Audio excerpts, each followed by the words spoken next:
IVM.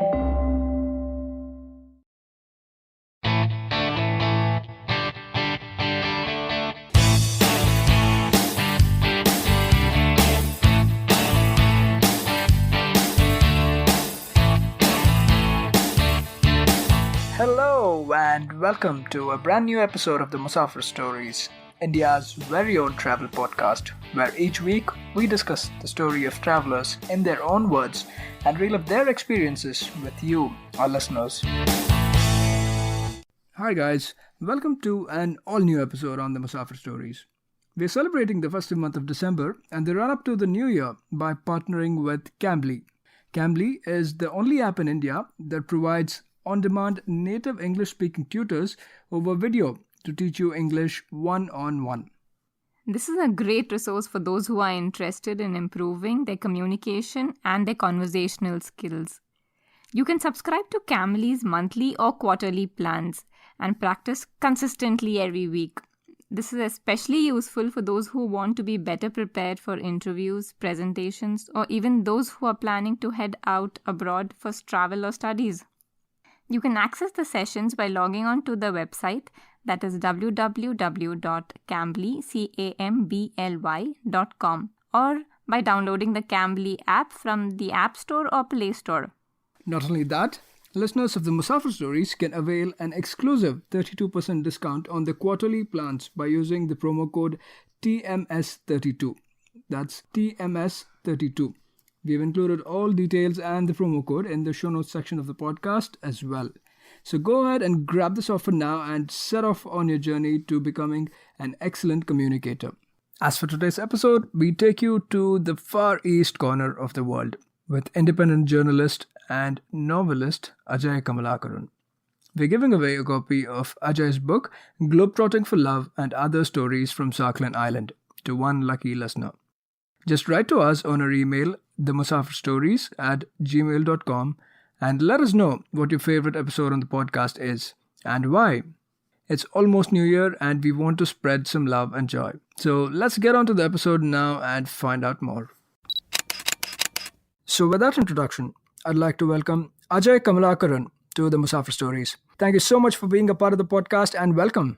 Thank you very much. It's wonderful to talk to you and to reach out to your listeners. It's an honor for us. But yeah, without much ado, Ajay, why don't you tell us and the listeners a little bit more about you and where you're taking us to today? Okay, my name is Ajay Kamalakaran, as you mentioned. I'm an independent journalist and writer, and I'm the author of Globetrotting for Love and Other Stories from Sakhalin Island. Sakhalin Island is where I'm taking all of you to this afternoon. Brilliant. And like we were discussing this just before the recording as well, Sakhalin might not really ring the bell for a lot of us Indians, right? A lot of us might not even know where or which part of the world this is in. So would you help us and draw out a little bit of a geographical context? Sure. So Sakhalin Island is actually in Asia. It's in the Asian part of Russia. It's just north of Hokkaido, which is the northernmost Japanese island.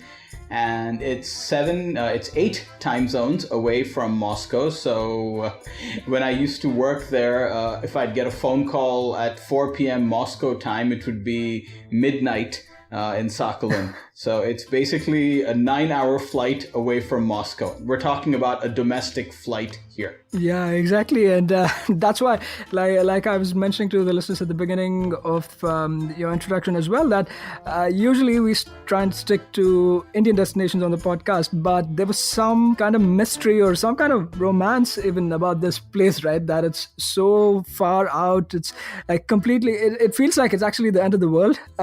It really feels that way because it's about an hour away from the international date line.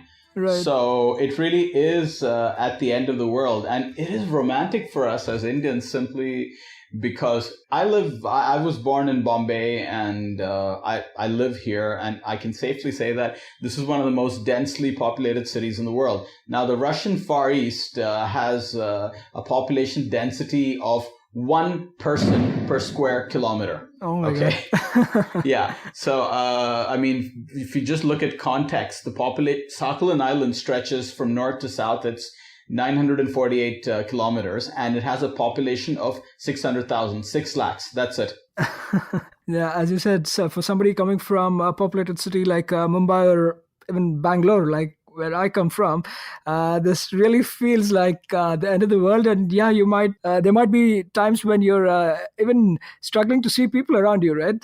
Oh, absolutely. I mean, you can walk for 15, 20 minutes, see buildings, or even if you drive outside the city, then you see the vast openness of Russia. And it's a nice feeling because here, Bombay is even more crowded than Bangalore. So you Sure. walk on the streets here, it's impossible not to bump into 10 people every few minutes. But in Sakhalin, you have space. And when people visit from more crowded places, they say, "Oh, this is a very depopulated place, isn't it?" And I tell them, "Yeah, absolutely.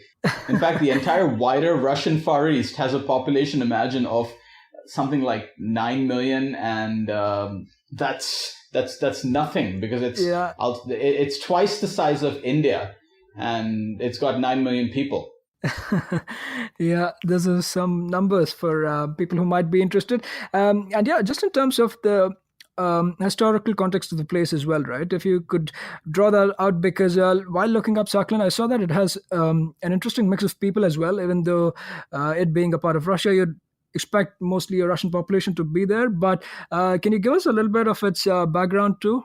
Oh, sure. Well, people ask me, how did European Russians end up all the way in that corner of Northeast Asia? Uh-huh. And historically, what happened was in the early 18th century, Russia began to expand eastward and Japan expanded northward. So what happened was in the early 18th century, Russia and Japan both occupied this island, which had some indigenous people who are closely related to the Inuit, the Eskimos, Right.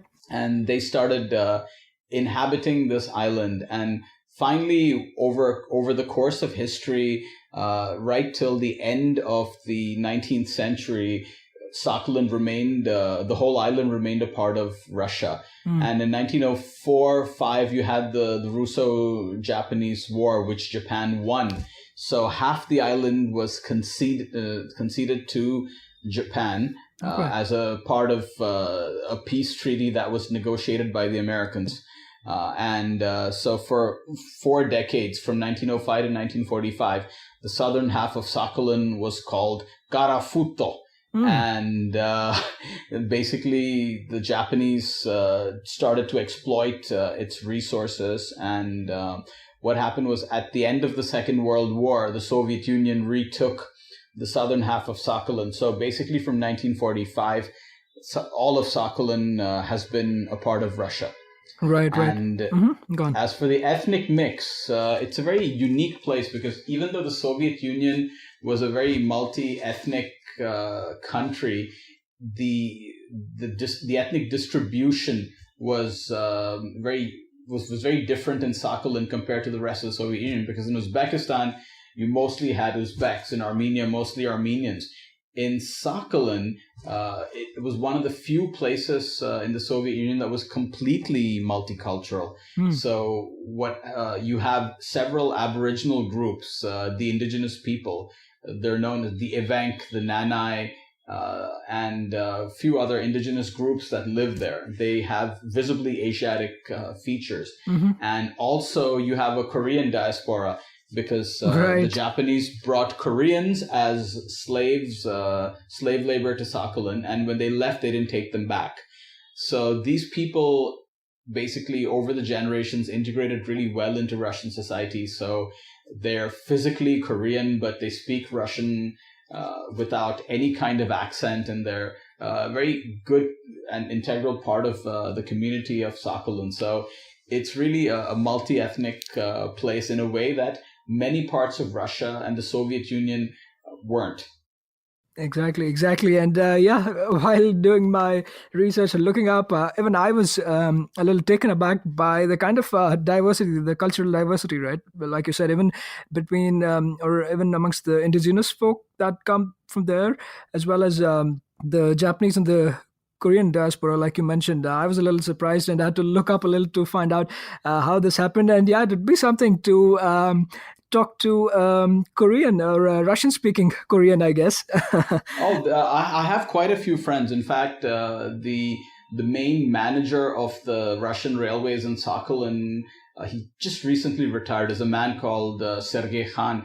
And he's he's a really wonderful gentleman. He's Russian to the extent that when we have bard music evenings, he's one of the most active singers. So they've really integrated so well into the society. And in fact, in my book, Globetrotting for Love and Other Stories from Sakhalin, I've actually mentioned, there's one story about an ethnic Korean, how it feels to be a Korean in Sakhalin and in Russia. And it's a story of somebody who decides to try living in South Korea and compare that experience. So it is fascinating, and what the Korean diaspora has managed to do for Sakhalin has really livened up the cuisine.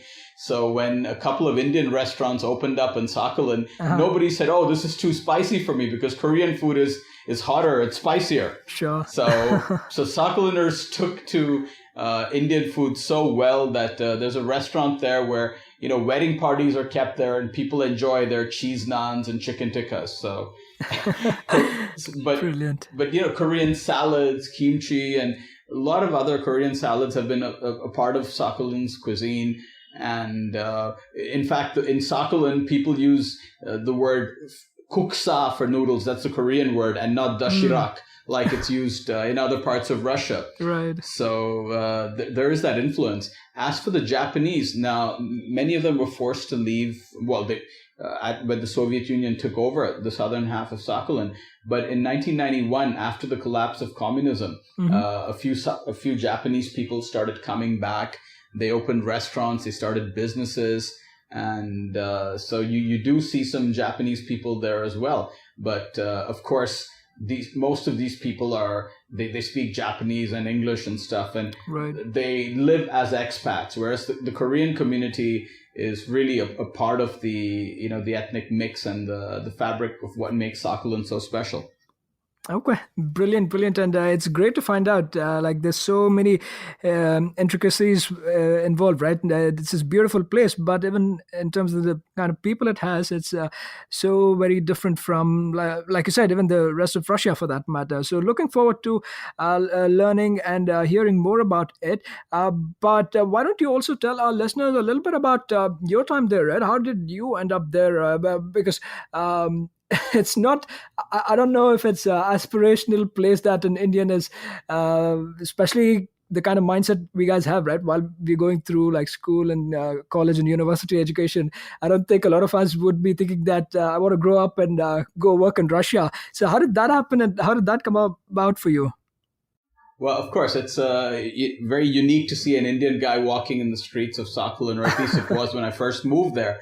But there's an element of mystery behind every writer. So, but what I can tell you is one of the main reasons that I moved to the Russian Far East was just to be in a place where I could be close to nature. Now, I read a lot, even though I grew up in the United States as somebody who was brainwashed to believe that the Soviet Union is evil, Russians are evil. After I moved back to India, I started reading a lot about the nature, the areas beyond Siberia, things like the geysers of Kamchatka and exotic places like Vladivostok. So I was aware of an oil and gas boom that was about to take place before I moved there. Sure. And the idea was, to explore opportunities and to completely transplant yourself into another culture and be a part of the Anglophone world where you really get a chance to learn something, to learn different ways. And my family, of course, were always fond of Russia. My dad was. And this was, for me, it was just an opportunity to see a part of the world that was, relatively unexplored, and a place that was isolated, because when the Soviet Union retook southern Sakhalin, what they did was the whole island for more than 4 decades was, during the Soviet time, it was completely isolated from the rest of the world. So even Soviet citizens needed special permission to visit, and foreigners, it was impossible. So when you go to a place that was isolated and you meet people who, of course, they've watched Indians in Hindi films. Yeah. Everybody knows of Raj Kapoor. Yeah, thanks to Raj Kapoor. Yeah. Yeah, exactly. And people of my age group know of Mithun Chakravarti. And the funny thing is that, absolutely. What I've noticed there, every year when the New Year holidays begin, local television starts showing 1970s and 80s films, and people feel very nostalgic when they watch those. So people watch that around the New Year, and it's kind of become a tradition.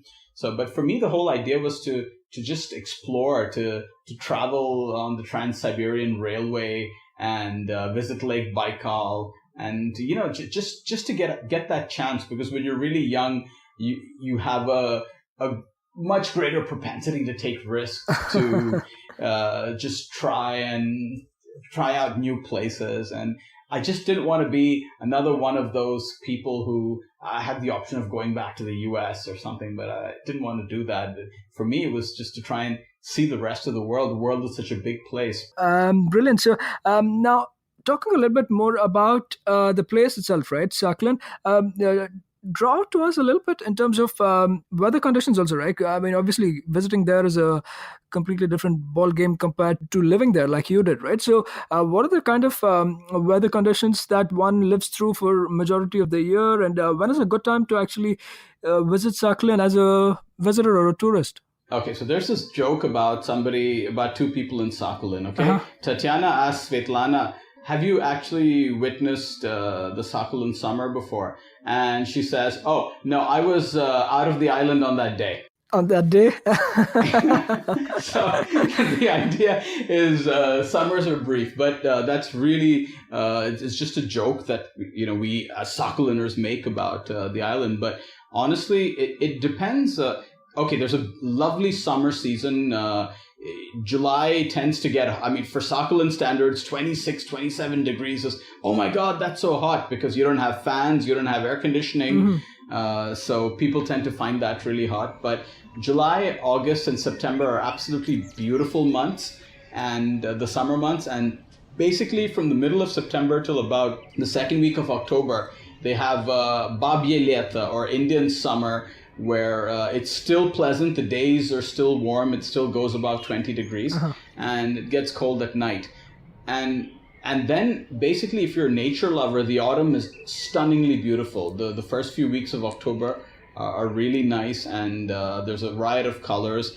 It's different from the North American autumn in the sense the dominant color in the Russian Far East and in Russia is actually golden yellow, unlike the red of the maple that you have in Canada, of the maple leaves and stuff. But that's also a beautiful time. November is a rainy month, and basically once the snow sets in Sakhalin, it'll just be there right till the end of April. So if you like winter sports like ice climbing, skiing, skating, and if you like the kind of nature that you've seen in the first Narnia film, then I would recommend a trip in the winter. People say, oh, -20, -25. I tell them, relax. The buildings are warm, there's central heating, right, and the snow is beautiful, and it's in the winter that a lot more parties are kept at home. And Russian society is so open, where people love to invite strangers home, and when you make new friends, you go in, you just feel like you're a part of that society. And that I would honestly, for somebody from here, I would recommend going in the wintertime and experiencing. Sakhalin has great beaches in the summer, but so do we. But if you go in the winter and you want to ski, you want to try out a completely unique experience where you'll really have that kind of novelty. I know people who go up to Darjeeling hoping for snow, and they come back disappointed. Trust me, you will have a white Christmas in Sakhalin. You will have more snow than enough to get sick of it, especially if you live there. Right. But, the other seasons, the only time I wouldn't recommend going to Sakhalin is the month of April, when it's that transition period between winter and spring. So when the snow melts, it's very muddy. You get... I joke that, okay, you can, on a typical April day, when you go to work, you get splashed with dirty water by moving vehicles, and then at night you add injury to insult because that water freezes up and you slip and fall on the ice. So that's a season I wouldn't recommend, but I would say from May onwards, if you like warmer weather, travel from May. And what I really love are the long days in May and June. So you have a sunset at 10 o'clock, and there's so much daylight. And when you're living there and working there, imagine on a Friday evening, you send everybody home at 5 o'clock, and you go home and you have another 5.5 hours of daylight. And how wonderful is that? What I really love about that season is the lilacs are in bloom. So the fragrance of the cities, I mean, it's so wonderful to walk in that fragrance and with that fragrance in the air, and just to enjoy that daylight. That's something that is priceless for me. Those long summer days. Absolutely, especially since you have such a short summer, right? And some of your best memories also, I'm sure, perhaps are in the summer. But there's a ton of other activities that one can indulge in winters as well, right? Like you pointed out, things like ice climbing, fishing on frozen sea. What is that all about? Okay, well, that is something every year you'll read a Reuters, AFP, or AP report of fishermen who are standing on ice floes that got cut off from the main ice, and they're actually adrift and they need to be rescued by helicopters. What happens is when the Amur River, which flows through China into Russia, it empties out into the North Pacific Ocean, the Sea of Okhotsk. Ice flows are formed because of the mix of fresh water with salt water. So the top layers of the sea, they're frozen over. So what people do is they go ice fishing, and that's an experience that I really loved, both on lakes as well as on the sea. And it's just wonderful to walk for 2-3 kilometers on the sea. And again, that's a unique experience that very few places can provide. And for me, a person like me, I would always feel sorry for the fish and dump it back in the water. And my friends would say, okay, this guy is not getting lunch. He's not getting dinner, because we camp by the sea as well, saying that, look, this is our food. Leave your sympathies for the fish behind if you want to come fishing with us. Yeah, I mean, as you said, this one I don't think I had heard of before, right? Ice fishing is what it's called. There's a number of other activities in the Russian winters as well. It's not like just because it's winter you're holed up in your apartment or in your home and doing nothing, right? There's a lot of activities. Oh, no. There's plenty of activities. In fact, there's this holiday in Russia, Feb 23rd. It's called Men's Day. Okay, so Russia has a Men's Day as well. Okay. And I see people playing football on an ice field. It's quite comical. People still manage to run on the snow and the ice, but they slip and fall, and that's a tradition in Sakhalin. A lot of skating rinks are open, and also having barbecues. People love the great outdoors in that part of Russia. So it's so much a part of the culture, a part of the tradition to enjoy the outdoors. And what living there did for me was it made me appreciate the great Indian outdoors more. Before moving to Sakhalin, I'd never been to the national park in Bombay, in Borivali. And now I go there very often. I spend time out in nature. I take my friends there. So Russia really, and some of the major treks that I've done in the Himalayas, it's because I was like, wait a second, I'm doing all this in another country, and we have such a beautiful country with such amazing nature. We need to do this as well. And I encourage people here to spend more time outdoors with me because of that experience. Absolutely. Like this here, there's a saying in Hindi. It's called "Ghar ki murgi dal barabar," right? Dal barabar. Something like that. You always appreciate things a lot more when you're away from home, but back home you don't value them as much. But I'm completely on board with what you're saying, that we have to explore our country a little bit more and show much more enthusiasm and appreciation for the kind of diversity it has. And the Musafir Stories is also one such. I think one of our objectives is also like to let people from outside and people from India as well know more about the places, the kind of places and the diversity that India has to offer too. One other thing that stood out for me that perhaps you want to shed a little bit light on is your sauna experience. That's another part of the Russian culture, right? That's not very prevalent here. So why don't you kind of share that too? All right. Okay, so there's in Russia we use the word banya for sauna, and basically what happens. This is something which is common across the length and breadth of Russia. So going to the banya is very much a Russian tradition, and what happens is men do it, women do it, but separately. So you're completely in your birthday suit, you're totally naked. Okay. You sit with guys in the steam room, and you discuss all sorts of things under the sun. I've had people ask me about Varanasi when I'm in the sauna. There's a joke. There's been a joke that, hey, it's as hot as India in here. And I'm like, haha, very funny, guys. And if it's the winter time, you sit there, you warm up, then you run outside and throw yourself into a big puddle of snow. I don't know if puddle is the right word, but you jump into the snow. And otherwise, you run out and jump into a river or into a pool. So you warm your body, you cool it, and they say that this is really healthy for you. I think they've used a scientific term for this, hormesis, apparently. Yeah. So it's apparently creating a little bit of a shock, into your system. Actually, it's good for you. So this tradition is something that's really nice. In fact, one of the Soviet Union's most famous films called Irony of Fate or Have a Nice Bath it's a movie that mocks the Soviet system, made in the 1970s. And it's about a guy who goes and gets drunk in the sauna and ends up, flying to St. Petersburg, then known as Leningrad, from Moscow, and turning up in someone else's apartment. It's hysterical. So this banya sauna culture is so embedded in Russian culture. And I think the only other country where a visit to the sauna is so important is Finland. Interesting. Yeah, again, very, very cultural thing, right? Things that you might only experience in this part of the world, or maybe a couple of other places, like you mentioned. Oh, absolutely. And it's so, when you have Russian friends, that's one thing. Okay, that someone's really a friend of yours when he invites you to the sauna.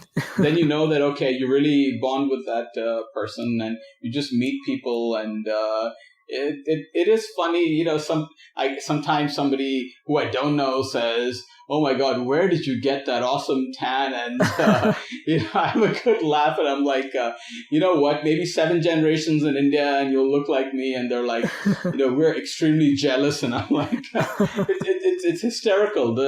What I also like so much about Russia is if someone likes you, you know it immediately. There's no pretending. There are no fake smiles in Russia. It comes straight from the heart.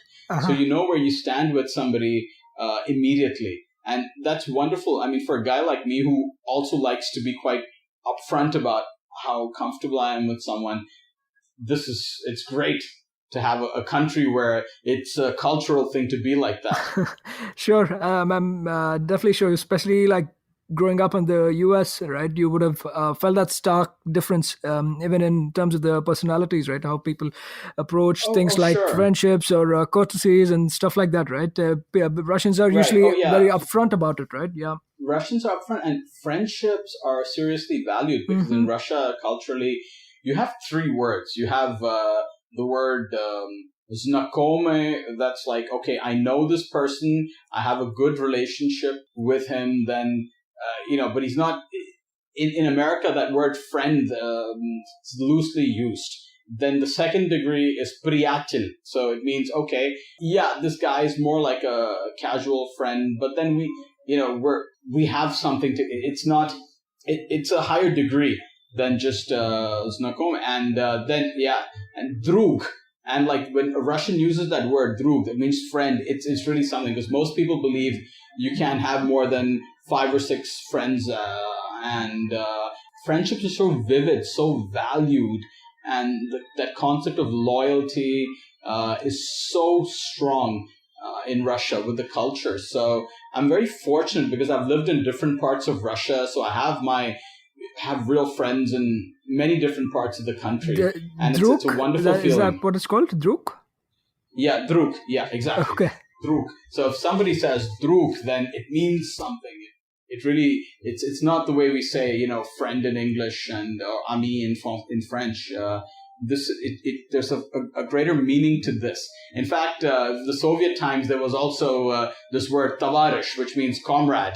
So a comrade would be more than a znakome, but less than a priyatel, and obviously, so, there's this degree of it, but I like that. But when somebody says, moi хороший друг, my good friend, that comes straight from the heart. And in America, of course, I enjoy the politeness of the American people. That's something that is very commendable. But when someone's smiling at you, if you don't know whether that's really sincere or sure. So I prefer it this way when you have these kind of that sincerity, and when somebody doesn't like you, that as well. No one's going to say nice to meet you if they don't really feel that it's nice to meet you.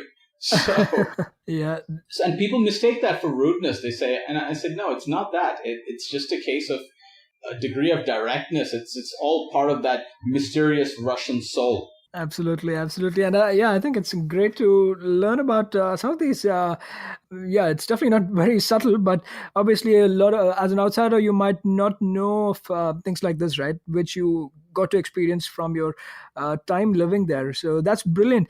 Now, another thing that people usually think about before moving to a new place is obviously the food, right?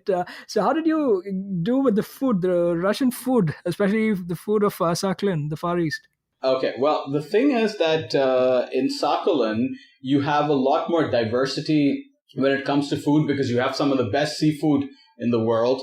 And of course, I mentioned earlier about the Korean cuisine, and you had many good Japanese restaurants out there because it's so close to Japan.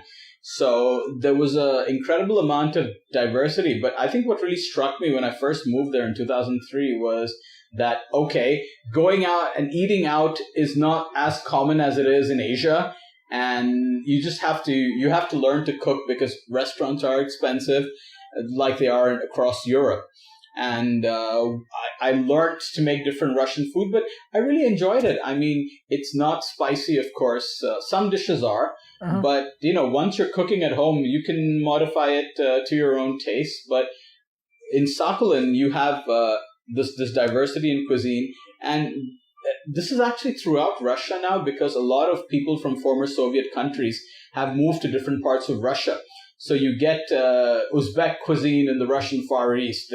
We have pulav, they have plov, and they insist that pulav came to India by, the Mughals brought it, and it's actually plov, and they say samosa was actually shamsha, which we brought to you. And I'm like, okay, fine, maybe you brought these things to us. You got some great tea in return, right?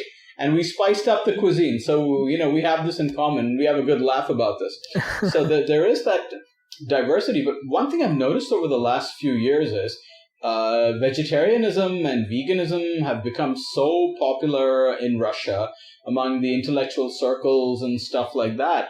And I have so many friends who just don't eat meat. Interesting. And they're like, and they tell me, I'm like, okay, guys, I'm from India, but I do. And I eat all kinds of meat. And I enjoy the taste. I mean, but there are a lot of people there who've really moved into these kind of practices. And apparently, this is something I came to know later on. Tolstoy himself was a vegetarian.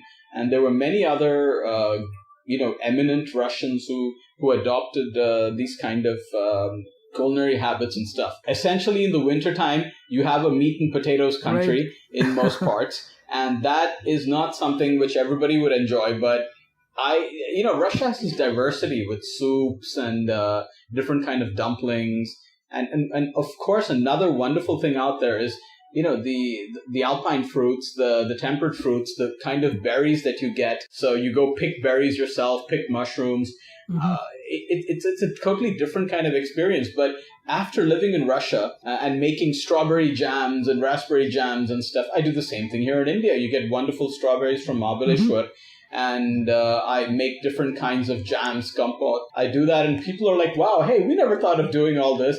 And I said, no, we also have this tradition. There's, we have ampana in the summers. We make jams from different kinds of mangoes. We make shrikhand. I think the whole approach to making more jams and having it with my tea is something that I picked up from there. Brilliant, brilliant. So it's very great, like drawing out this beautiful picture. Like even for me, right? You're drawing out such a beautiful imagery of life in Sakhalin. It's beautiful. I think that's also one part of these audio conversations. You have to try and build up on things and descriptions that person you're speaking with builds, right? Now, currently, what is the situation like in terms of how developed the nation or Sakhalin is, right? For that matter, how different is it, say, from the rest of Russia? And what are the kind of people you meet there? Like, what occupations would you find them in? Okay. Well, as for the development, as expected, the European parts of the country are definitely more developed and they have better infrastructure. But over the last 5 to 10 years, there's been such an emphasis from the Russian federal government to improve the infrastructure. In 2012, for example, Vladivostok, which is the last stop on the Trans-Siberian Railway, hosted the Asia-Pacific Economic Council Summit, APEC. And what happened was all of its pre-Russian Civil War, pre-revolution architecture, those buildings were restored, tastefully restored, and a lot of new modern infrastructure came up. So there's been massive infrastructure building across the Russian Far East. So any city that you go to will look really well developed. They're clean, they're safe. In fact, in the summertime, when you visit, you see flower beds everywhere, fountains, people basking and enjoying the sun. So, in terms of infrastructure and quality of life, things continue to improve. I mean, 15 years ago, I remember at 6 o'clock in the evening, you'd see teenagers sitting in a park bench and drinking alcohol. And now at 6 p.m., you see kids with badminton and tennis rackets running to play. And these are with an improvement in general standards of living and more promotion from the government. Things have changed there.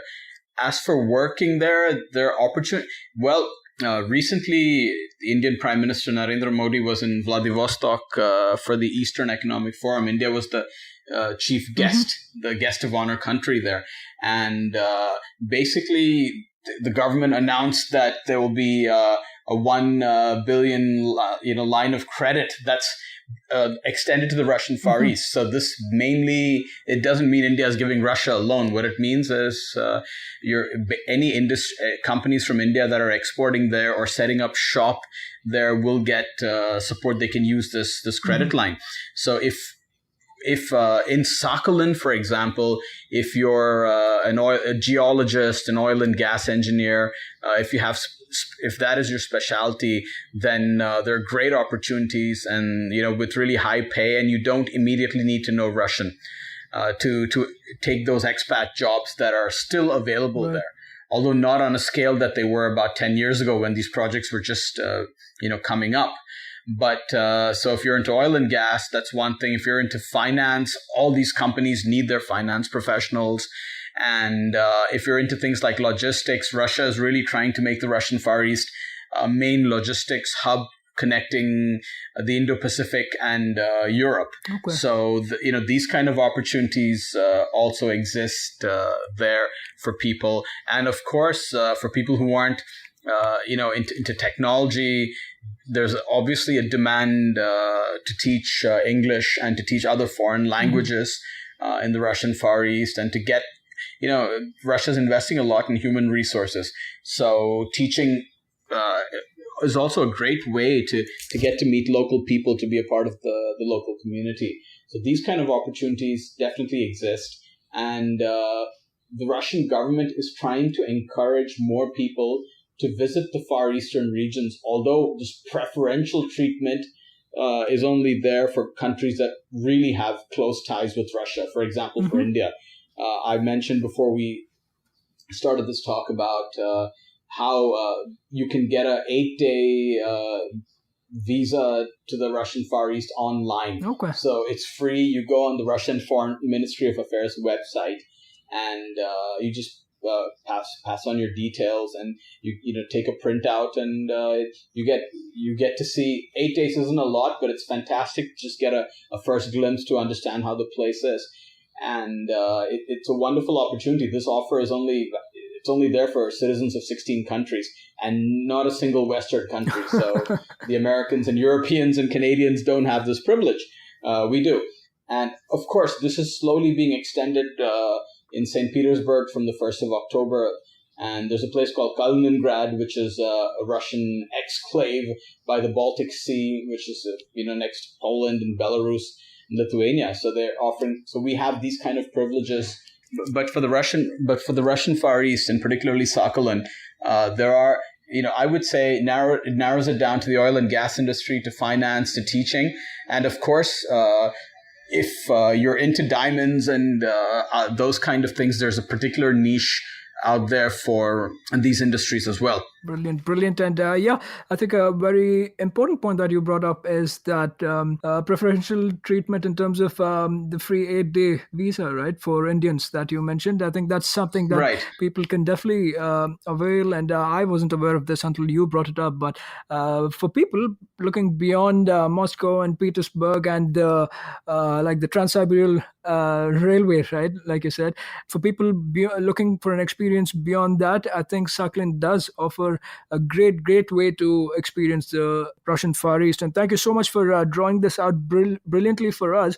Now, before we start kind of winding this up, why don't you also call out and give our listeners a few details about the book you wrote there and also your upcoming book that you're going to be penning? Right. Well, first of all, Globetrotting for Love and Other Stories from Sakhalin Island is a collection of 11 short stories, and it's set in Sakhalin from 2003 to 7 when I lived there.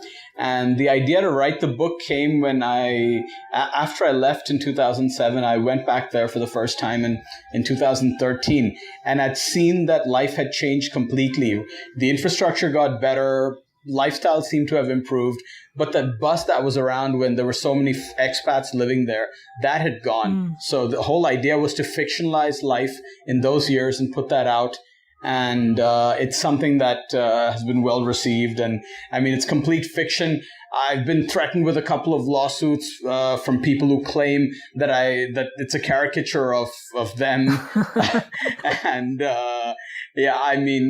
one girl claimed that the title story is about her. But anyway, she backed off. But the point is that the whole idea was I wanted people to understand how life was in those years there. And now when they go there, they'll appreciate Sakhalin for other reasons. But at that time, it was a different place. This is just after the Yeltsin era, when Russia was coming to its own, when such things like crime were a problem.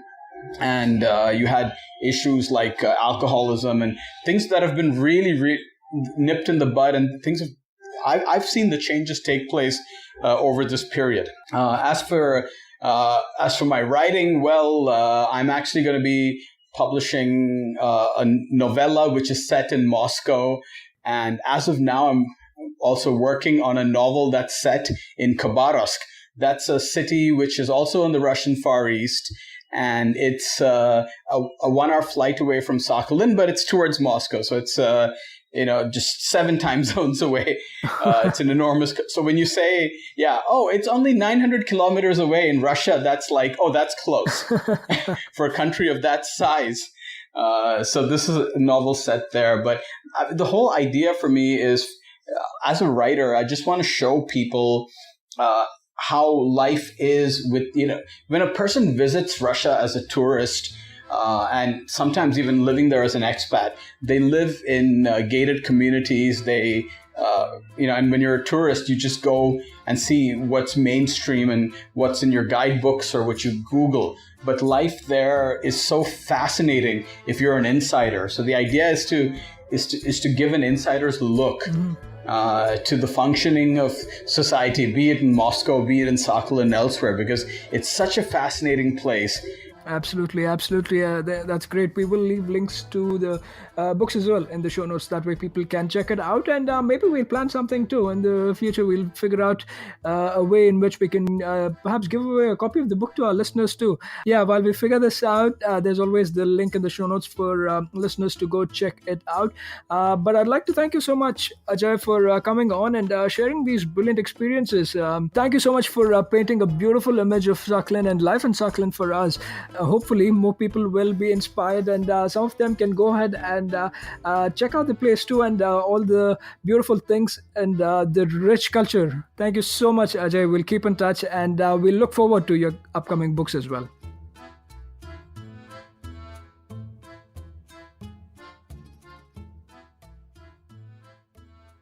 That was yet another great episode of the Musafir Stories. If you guys like the show, please subscribe to us on iTunes or Apple Podcasts, Audioboom, Savan, Pocket Casts, Castbox, Stitcher, or any other podcasting app available on iOS or Android. Please do leave us a review on iTunes. It goes a long way in the show's discoverability. You can also follow us on Facebook, Twitter, or Instagram. We go by the handle The Musafir Stories. Or, if it suits you, you could email us at themusafirstories@gmail.com or visit our website at www.themusafirstories.com for more information. All of these links will be made available in the show notes section of each episode. So here's to more traveling, sharing, and inspiring. Stay tuned for our next episode. Until then, happy travels and goodbye.